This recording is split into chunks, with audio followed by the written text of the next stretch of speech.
저희가 계속하여 고린도 전서를 통하여 고린도 교회 상황과 그 고린도 도시의 어떠한 상황 속에서 이들이 부르심을 받은 이 교회로 하나님께서 부르셨는지, 또 이들 안에 어떤 문제가 있었는지, 그 문제에 대해 바울 사도가 어떤 마음으로 이 편지를 썼는지 함께 나누고 있습니다.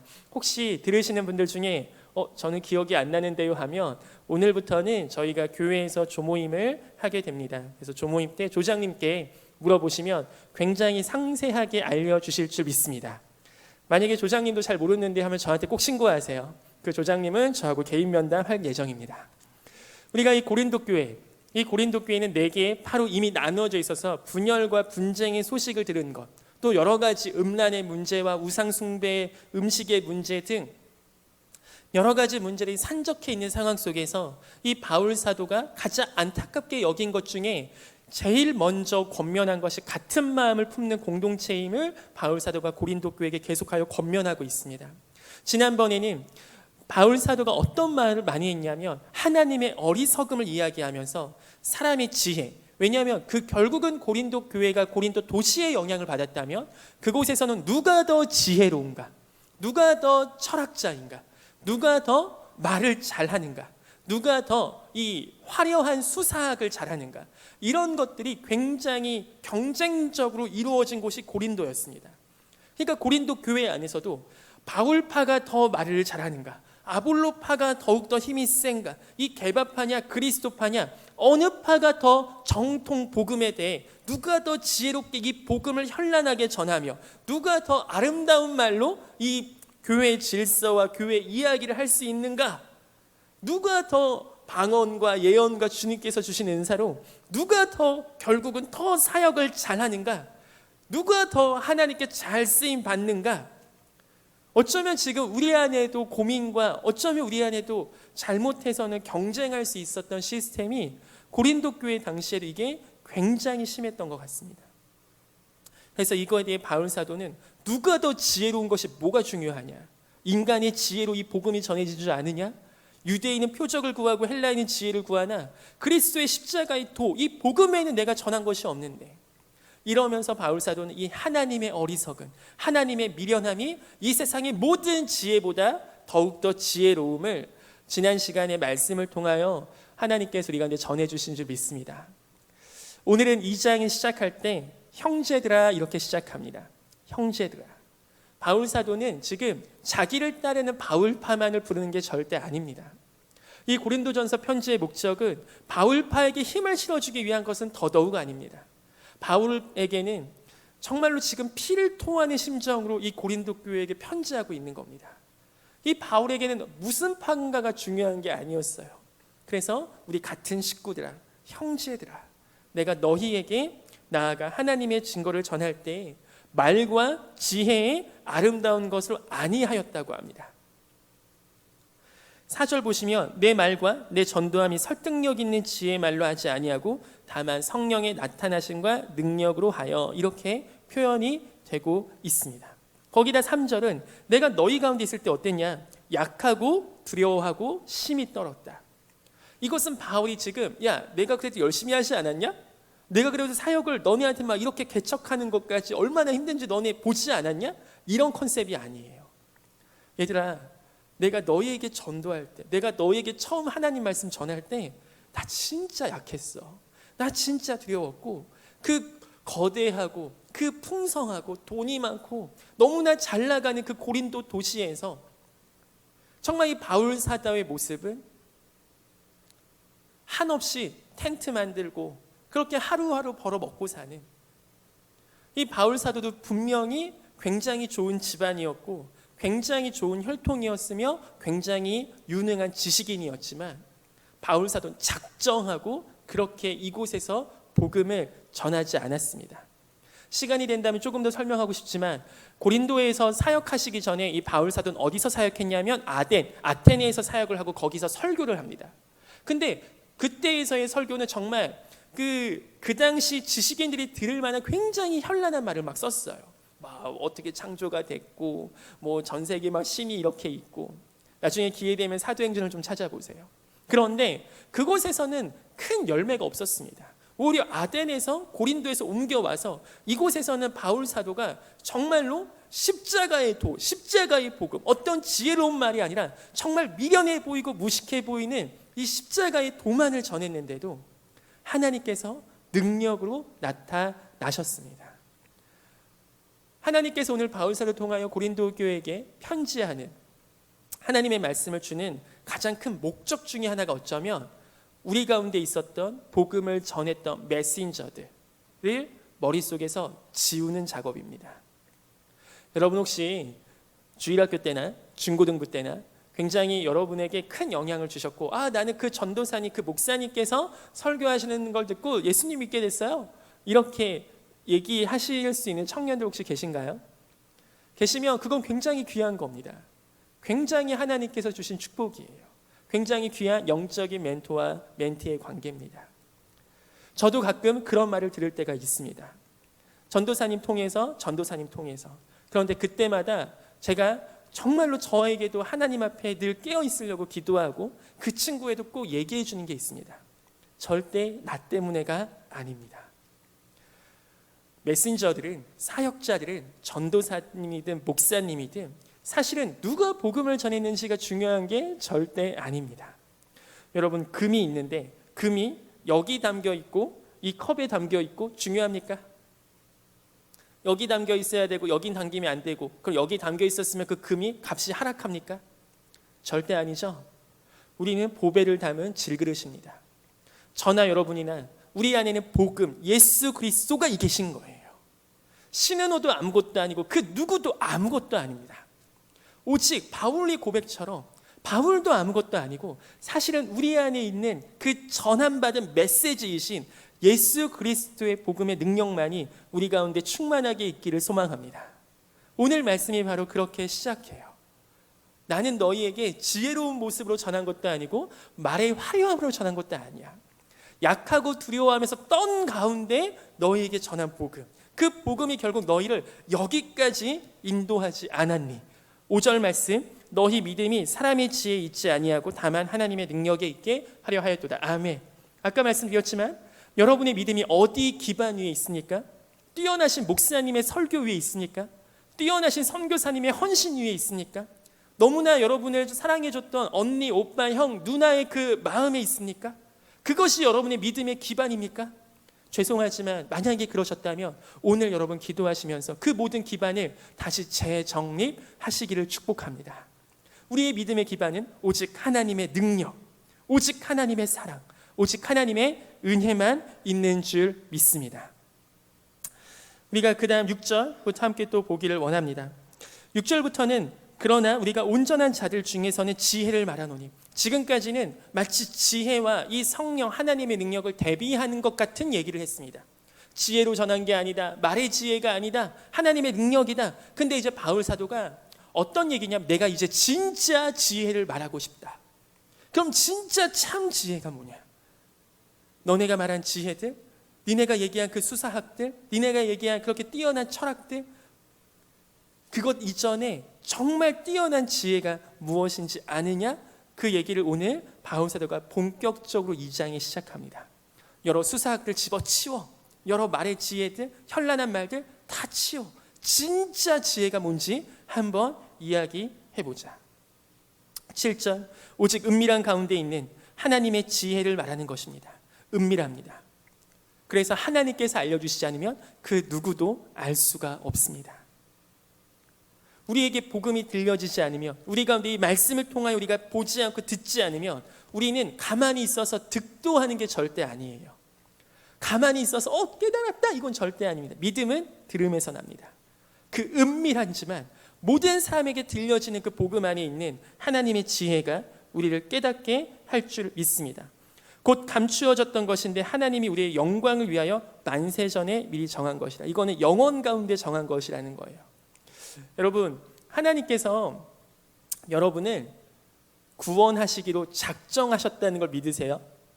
아니면 여러분이 그냥 길 가다가 그냥 어떻게 하다 보니까 교회를 와서요, 예수 믿게 된 것 같습니다, 이렇게 믿으십니까? 제가 신학대학원 가서 전 사실 수업 시간에 은혜를 되게 많이 받았어요. 특별히 교리 수업 시간에 몇 가지 명제들과 몇 가지 단어들을 봤을 때 아직도 잊지 못하는 그 수업 시간에 가슴 깊은 곳에서 울러오는 그 울컥함을 가장 컸던 게 바로 이 단어였습니다. 바로 이게 얘기하는 게 구원 협약이라는 거예요. 만세 전에, 이 태초 전에 영원 가운데 성부, 성자, 성령 이 삼위일체 하나님께서 영원 가운데 우리들을 구원하시기로 그분들께서 약속하신, 그분들께서 협의하여 약속하신 이 구원 협약. 제가 이 단어와 이 명제들의 설명을 듣고요, 너무나 깊은 감사가 제 안에서 흘러나왔습니다. 우리 부모님이 교회를 다니셔서 제가 예수님 믿은 건 절대 아닙니다. 여러분 혹시 친구들이 전도해서 혹은 부모님들을 통해서 이곳 교회에 와 계셨을 수 있어요. 그게 한 가지 굉장히 좋은 통로일 수 있죠. 하지만 그것이 가장 제 첫 번째 원인은 절대 아닙니다. 우리가 구원받을 수 있는 유일한 첫 번째 이유는 바로 오늘 우리가 읽은 만세전에 미리 영원 가운데 예비하시고 작정하신 은밀한 가운데 있었던 그 하나님의 지혜인, 바로 그 하나님의 지혜인 우리를 구원하시기로 결단하시고 구원의 협약을 이루신 삼위 하나님의 지혜인 줄 믿습니다. 이것이 우리의 믿음의 기반입니다. 이것이 우리의 믿음의 가장 영원한 기반이에요. 그 누구의 설교, 그 누구의 전도, 그 누구의 귀한 말들, 굉장히 설득력 있는 설교, 그것 이전에 그것도 하나의 도구로 쓰일 수 있지만 그것이 첫 번째 원인은 절대 아닙니다. 그래서 우리가 해야 될 게 뭡니까? 여러분, 우리 하나님께 감사해야 됩니다. 다른 것 다 떠나서 사실 오늘 우리가 이곳에서 예배할 수 있다는 자체 하나만으로도 우리는 두 손 두 발 다 들고 하나님께 감개무량이라는 표현을 써도, 그리고 정말 사극에서 봤던 성은이 만극 하나이다 이런 표현을 써도요 모자라요. 그 삼위일체 하나님께서 모이셔서 하신 게 뭐예요? 사람들은 모이면 뭘 하냐면, 제가 이거 초등학교 때 호기심 천국이라는 프로그램 혹시 아세요? 웃는 사람은 아무튼 30대 이상일 거야. 잘 모르겠을 거야. 20살들은. 호기심 천국에서 그 웃을락 말락 하지 마요. 호기심 천국에서 뭘 했냐면 실험을 하나 했어요. 뭘 했냐면 임의의 집단을 뽑아서 세 그룹으로 나눴습니다. 첫째, 둘째, 셋째. 첫째 그룹은 서로 다 모르는 사람들이에요. 첫째 그룹은 자기가 좋아하는 취미를 쉐어하는 그룹을 했고, 두 번째 집단은 자기가 좋아하는 위인이나 인물에 대해서 얘기하는 시간을 가졌고, 세 번째 집단은 자기가 싫어하는 사람 뒷담화를 하게 했습니다. 자, 실험 1시간 정도의 대화가 끝나고 그룹 내 친밀도를 조사하는 체크를 했는데 어느 집단이 1등 했겠습니까?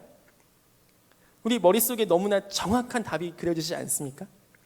사람들은 모이면 뒷담화하는 걸 너무 좋아합니다. 이거는 누구는 잘하고 누구는 안 하는데요? 아니에요. 보편적 현상이에요. 그런데 하나님, 삼위일체 하나님 그 세 위격이 모이시면 뭘 하셨냐면 누구를 구원할까? 누구를 사랑할까? 하나님의 그 영원한 선택과 영원한 구원과 영원한 생명의 이야기가 그 삼위 하나님께서 모이셨을 때 그분들의 그 안에서의 협약이 오늘 우리가 이렇게 있을 수 있는 첫 번째 이유가 되는 줄 믿습니다. 아멘. 이것을 8절 이 세대의 통치자들이 한 사람도 알지 못하였던 거죠. 예수님 혼자 십자가에서 죽으신 게 아닙니다. 삼위 하나님의 사역이에요. 하나님께서 예수님을 보내셨고 성령으로 잉태하셨고, 여기서 나중에 보면 성령께서 예수님을 사단에게 시험받으라고 광야로 내모세요. 예수님의 구속사, 그 예수님의 사역에는 항상 삼위 하나님께서 함께 계셨습니다. 그 삼위일체 하나님께서 함께 계셔서 이 삼위일체 하나님이 끝없이 지금까지 왜 이렇게까지 이 성경을 왜 주셨습니까? 그거의 결과가 뭡니까? 그거의 열매가 뭡니까? 너무나 어이없게도 저와 여러분이 이곳에서 예배드리는 단 이거예요. 지구가 조금 더 커지고 지구가 생명이 더 늘어나고 뭔가 우주가 더 뭔가 달에도 사람이 살 수 있게 되고 이런 컨셉이 아닙니다. 에게 그게 뭐예요라고 할 수 있는 저와 여러분이 이곳에서 예배드리고 하나님께 찬양하고 하나님께 구원받고 영원한 하나님의 그 자녀됨의 축복이 삼위일체 하나님의 그분들의 목적이셨습니다. 우리가 이 사실과 이 진리가 우리의 마음 가운데 새겨지는 은혜가 있기를 소망합니다. 그 다음 10절 한번 같이 보면 좋겠습니다. 오직 하나님이 성령으로 이것을 우리에게 보이셨습니다. 이 성령께서 우리 가운데 오셨기 때문에 우리가 복음에 대해서 듣고 믿음이 생기는 거예요. 저는 잘 모르겠는데요. 여러분 예수님 믿으십니까? 그럼 여러분 안에 성령이 계십니다. 누구든지 성령이 아니고선 예수를 주로 고백할 수 없어요. 여러분 생각해 보세요. 성령님이 아니신데 이게 믿어져요? 성령님이 아니신데 여러분 신이 있다는 거 믿어지냐고요? 창조론 믿어집니까? 과학적으로 증명이 다 끝났습니까? 창세기 1장 1절부터 시작되는 그 창조 이야기가 여러분 안에 있는 모든 과학적 의심들을 다 해결해 줍니까? 여러분의 이성이 그걸 다 이거는 이성으로 판단해도 맞네라고 정리가 되셨습니까? 예수님의 십자가, 예수님의 부활, 여러분의 논리와 여러분의 이성으로 모든 게 다 설명이 가능합니까? 결국은 논리 앞에 설득이 되신 겁니까? 아니요. 물론 그런 영역도 있습니다. 물론 이성과 논리가 또 과학이 그것을 증명해 주는 것도 있습니다. 하지만 그게 다가 아니라고요. 우리가 이 복음을 믿고 우리가 예수님을 믿고 예배할 수 있는 그 유일한 이유는 뭐냐면 성령이 우리에게 이걸 알려주신 겁니다. 아멘. 너무 감사한 일 아닙니까? 그냥 예수님께서는 할 거 다 하셨잖아요. 십자가에서 죽으시고 부활하셨고 얘들아 믿어라 하고 거기서 끝난 게 아니세요. 믿을 사람 믿고 믿지 마. 그런 컨셉이 아니에요. 성령까지 오셔서 우리에게 이 복음에 대해 진리에 대해 명확하게 알려주고 계십니다. 우리가 그런 삼위일체 하나님의 영원한 사랑이 되시는 줄 믿습니다. 그 모든 지혜가 어디 몰려 있습니까? 10절 말씀이 증거합니다. 성령은 모든 것 곧 하나님의 깊은 것까지도 통달하시느니라. 아멘. 우리는 하나님을 잘 모를 수 있죠. 우리의 생각과 하나님의 생각은 달라서. 그래서 이 생각을 알게 하시는 것, 하나님의 깊으신 마음까지 알게 하시는 건 성령이십니다. 아멘. 이 성령께서 오셔서 우리에게 알게 하시는 거예요. 그렇다면 성령께서 우리에게 어떻게 오십니까? 여러분 이거는 절대 신비적인 방법이나 무슨 주문 외우듯이 해서 오시는 거 아니세요. 성령 하나님은 말씀을 통해 우리 가운데 오시는 줄 믿습니다. 기도하는 시간을 통해 우리 가운데 오시는 줄 믿습니다.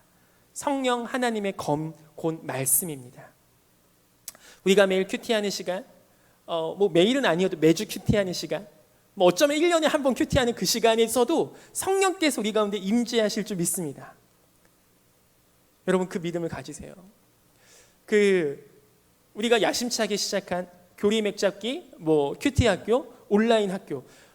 제가 보니까 점점 조회수가 줄고 있어요. 1주차 때는 한 50회, 60회 되다가 점점 줄어서 제가 2주 전에 올린 거는 한 3회인가 4회?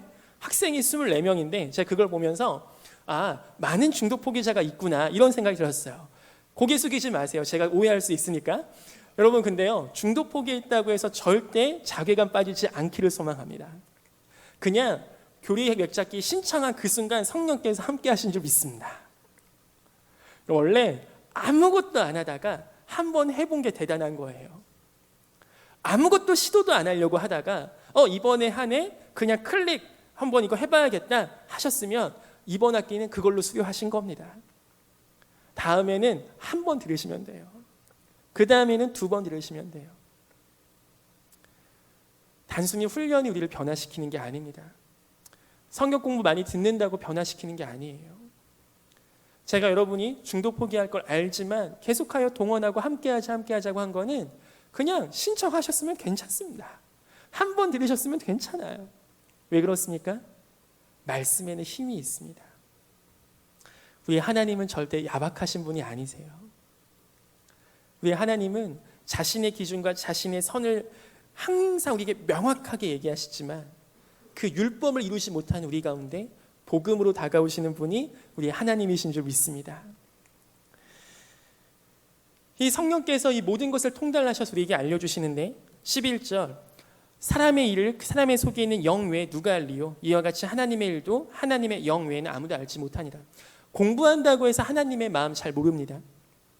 신학을 가르치는 교수님들 중에서도 사실은 하나님의 존재는 인정하지만 예수 그리스도의 십자가와 부활을 부인하시는 교수님들 많으십니다.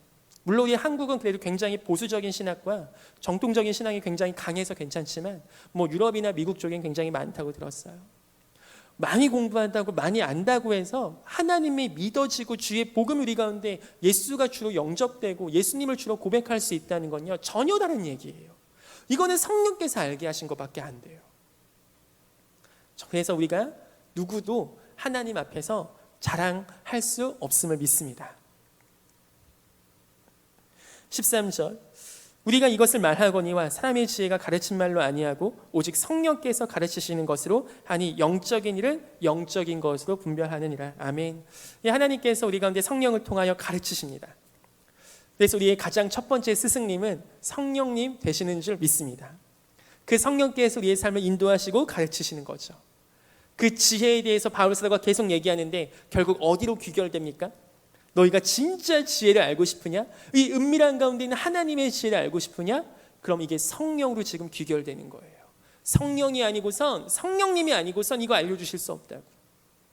너희 고린도 교회 안에서 지금 네 파로 나뉘어서 누가 더 지혜로운가, 사람의 지혜를 계속 얘기하느냐? 우리 가운데 결국 알려주신 건 누구냐? 바울도 아니다, 아볼로도 아니다, 게바도 아니다. 결국은 누구시냐? 성령께서 각 사람에게 임하셔서 우리 가운데 복음을 듣게 하시고 믿게 하시고 그것을 알려주신 게 아니냐. 그래서 우리 가운데요, 오늘 16절에 결론적으로 우리 가운데 도전하고 있습니다. 그렇다면 누가 주의 마음을 알아서 주를 가르치겠느냐? 그럼 이 마음 누가 알겠느냐는 거죠. 사실 오늘 이 얘기하는 겁니다. 누가 그렇다면 주의 마음 알겠냐고. 누가 이 예수 그리스도의 마음 알겠냐는 겁니다. 그런데 누가 안다고 합니까? 그러나 우리가 그리스도의 마음을 가졌느니라. 아멘. 여러분, 우리가 그리스도의 마음을 가진 주의 청년들 되기를 소망합니다. 그리스도의 마음을 가진 그리스도인들 되시기를 소망합니다. 그리스도의 마음 없고 그리스도의 마음 모르고 하나님의 마음에는 관심 없고 단순히 내가 살아가는 삶에서 종교를 통한 마음의 위안과 종교를 통한 여러 가지 내 삶의 도움만을 구한다면요, 그거는 죄송하지만 그리스도의 마음을 가진 게 아니세요. 그리스도의 마음은 거기서 멈추지 않습니다. 방금 제가 얘기한 마음의 위안 혹은 우리의 삶이 어떤 조금 더 좋아지는 걸 기대하는 마음, 그거는 그냥 사실 우리가 복음이 가져다주는 당연한 여러 열매들 중에 하나지 그것이 가장 중심 몸통이 아닙니다. 복음에는 삼위일체 하나님의 그 구원 협약으로부터 시작한 만세 전부터 시작한 그 하나님의 너무나 뜨거운 사랑이 우리를 향해 달려오는데 그것이 지금도 현재 진행형으로 우리 가운데 있는데 우리가 오늘 함께 마지막 정리하고 싶은 게 그렇다면 우리는 그리스도의 마음을 가진 자들이냐는 것입니다. 우리는 지금 그리스도의 마음을 붙잡고 예배드리고 있습니까? 우리는 지금 그리스도의 마음이 우리 가운데 충만합니까? 우리가 이 그리스도의 마음을 좀 더 자세히 보기 원합니다. 빌립보서 2장 가보시겠습니다. 빌립보서 2장 5절 한번 잠깐 보시면 좋겠어요. 그리스도의 마음이 무엇이냐라는 질문이 들 수 있죠. 이 그리스도의 마음이 무엇이냐? 바울 사도가 빌립보서에서 그리스도의 마음에 대해 자세히 풉니다. 들어보세요. 너희 안에, 빌립보서 2장 5절부터입니다. 너희 안에 이 마음을 품으라. 곧 그리스도 예수의 마음이니 그는 근본 하나님의 본체시나 하나님과 동등됨을 취할 것으로 여기지 아니하시고 오히려 자기를 비워 종의 형체를 가지사 사람들과 같이 되셨고 사람의 모양으로 나타나사 자기를 낮추시고 죽기까지 복종하셨으니 곧 십자가에 죽으심이라. 아멘. 이게 오늘 우리에게 보여주는 그리스도의 마음입니다. 이건 마치 뭐냐면 제가 우리 집안에서 만약에 제가 아들인데 아들로 취할 것으로 여기지 않는다는 겁니다. 제가 아들처럼 있지 않겠다는 거예요. 저희 부모님 앞에서 제가 종이 되겠다는 거고 머슴 되겠다는 거, 죽기까지 복종하다가 십자가에서 죽겠다는 겁니다. 그게 오늘 그리스도의 마음이에요. 우리 하나님 아버지의 마음 어떻습니까? 하나님이 너무나 사랑하시는 그 성자 하나님 그리스도 예수께서 겟세마네 동산에서 기도하시잖아요. 주여 이 잔을 내게서 옮기우실 수 있습니까? 근데 그 기도에 하나님은 침묵하세요. 십자가에서 예수님 죽으실 때까지 하나님은 그 어떤 것도 개입하지 않으십니다. 예수님 죽자마자 그 지진이 있었고 성소와 지성소를 가르는 휘장이 찢어지는 그 하나님의 일을 이루시기 전까지는 침묵하세요. 여러분 혹시 그거 한번 상상해 보세요. 제가 매일 인스타에 올리는 저의 딸 소혜가 앞에 있습니다. 소혜가 제 앞에서 아빠 살려줘, 아빠 살려줘, 아빠 살려줘, 아빠 살려줘 합니다. 근데 제가 가만히 있는 겁니다. 이것만큼 힘든 게 있겠습니까? 내가 사랑하는 딸아이가 살려줘, 살려줘 하는데 가만히 있는 겁니다. 왜 가만히 있습니까? 하나님 왜 가만히 계셨습니까? 하나님 왜 그러셨습니까? 저 때문입니다. 그리고 여러분 때문입니다. 그 삼위일체 하나님의 약속이 그것이었어요. 성령님은 예수님을 사단에게 내어주십니다. 사단에게 시험 받으라고 마가복음 1장에 보면 성령이 예수를 광야로 내몬지라. 그리고 예수님은 사단에게 시험 받으세요. 성령님 왜 그러셨습니까? 왜 예수님을 사단에게 내어주십니까? 저 때문입니다. 그리고 여러분 때문입니다. 이게 그리스도의 마음입니다. 그는 본체세요. 하나님의 본체세요. 그렇게 죽임당할 뿐이 아닙니다. 근데 그분이 스스로 비우신 겁니다. 낮추신 겁니다. 그래서 그분에게 그리스도의 마음이 있는 거죠. 근데 오늘 그 그리스도의 마음이 또 누구에게 있다고 합니까? 그 무서운 그리스도의 마음이 누구에게 있대요? 저와 여러분에게 있대요. 저와 여러분에게 그 그리스도의 마음이 있다고 해요. 그리스도의 마음이 있으면 어떤 현상이 일어납니까? 성령이 예수를 사단에게 내모신 것처럼 우리가 정말 싫어하는 사람 앞에 우리를 내몹니다. 우리를 좋아하는 사람만 좋아하고 우리를 사랑해주고 칭찬해주는 사람들만 섬기는 건 그거는 죄송하지만 세상과 똑같습니다. 세상도 그거나 합니다. 그리스도의 마음이 뭐예요? 원수들, 정말 꼴보기 싫은 사람들 앞에 우리를 데리고 가요. 성령께서 예수를 내모시는 것처럼요, 우리를 그 앞에 데려갑니다. 왜? 그리스도의 마음이 있기 때문입니다. 제가 단기 선교를 여기저기 가다 보니까 선교사님들과 교제하는 귀한 시간이 있어서 너무 좋았습니다. 그 중에 어떤 선교사님께서 한 가지 이야기를 해주셨는데, 한 50대 부부세요. 이 남자 선교사님께서 안식년을 맞으셔서 이제 미국으로 한 6개월 정도 안식년을 다녀오셨다고 합니다. 근데 그곳에서 미국 선교사님, 그러니까 정말 시니어, 한 70, 80 넘으신 백발 할머니 선교사님과 뭐 이런저런 대화를 하셨대요.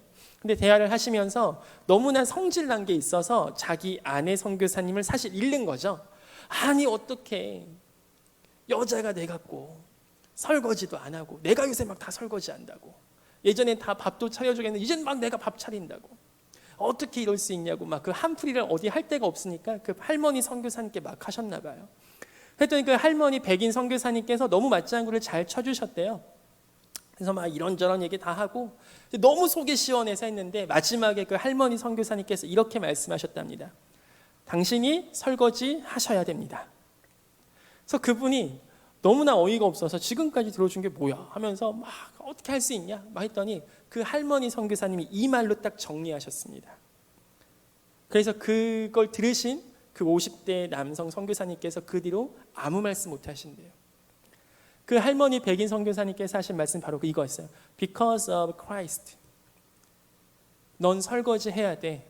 왜냐하면 예수님 때문에. 너무나 먼 단어 같죠? 너무나 먼 단어 같아요. 설거지와 예수님이 무슨 상관이 있습니까? 근데 이게 그리스도의 마음이라고 합니다. 우리 사랑하는 청년분들, 일주일 동안의 여러분의 삶이 어쩌면 많은 고난과 또 여러 가지 역경과 힘든 것이 있는 줄 압니다. 저도 또다시 주중으로 돌아가면 매일 아침에 깨지도 않은 정신을 갖고 컴퓨터를 켜서 온라인 강의를 들어야 됩니다. 온라인 강의를 듣는 게 얼마나 힘든지 우리 대학생들 느끼고 계시죠? 또 과제는 왜 이렇게 많이 내주시는지 모르겠어요. 그걸 하다 보면 끝나면 돈을 벌러 여기저기 다녀야 됩니다. 중간고사, 기말고사 오는 게 저는 제일 무서워요. 뭐냐면 저의 생계권이 거기 달려 있습니다. 학생들 시험 성적 안 나오면은 자기가 공부 못한 걸로 생각 안 하잖아요. 학원이 별로고 선생님이 별로인 거잖아요. 가장 살떨립니다. 우리 직장인들 그런 거 계속 느끼실 수 있죠. 돈을 벌어야 되는 상황 속에서 그런 상황이 있겠죠. 제가 이러한 삶을 살다 보니까 온라인 강의 수업 들을 때는 우리 대학생들을 위한 기도가 나옵니다. 돈을 버는 그 행위를 할 때는 우리 직장인들을 위한 기도가 또 나옵니다. 그리스도의 마음은 우리의 삶의 현장에서요, 우리를 변화시킵니다. 그리스도의 마음은 교회 안에만 절대 갇혀 있지 않습니다.